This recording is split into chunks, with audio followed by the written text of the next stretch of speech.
For question number 7 in the homework, we will need to find the mean of the probability distribution. So here's the task at hand, find the mean of this probability distribution. So let me write out the steps. I'll type them out because that's neater than my handwriting. So I'm going to insert a text box and just start typing in some of the answers. Okay. So in order to do this, to find mean of a probability distribution. Step 1. Multiply each x times its probability. So that is x times p of x. Step 2, add all those answers. Add all those products. Alright, so it seems pretty straightforward. So this is pretty calculator intensive. Let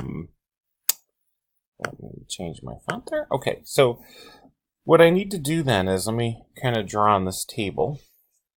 I need to do multiply, multiply, multiply, multiply. So we're going to do this,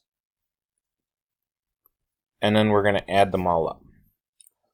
All right, let me move my text box over a little bit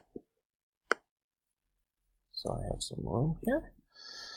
Okay, so 0 times anything is 0. 1 times anything is itself, so I get 0.3. 2 times the 15 cents, if you want to think of that as 15 cents, is also going to give me 30 cents. And finally, 3 times 50 cents is going to give me $1.50.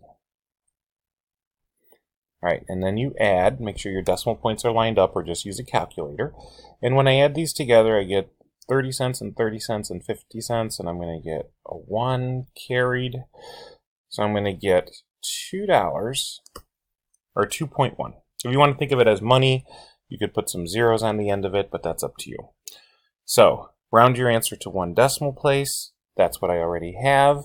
So my answer is just going to be 2.1. And that's how you do the mean of a probability distribution. Pretty straightforward.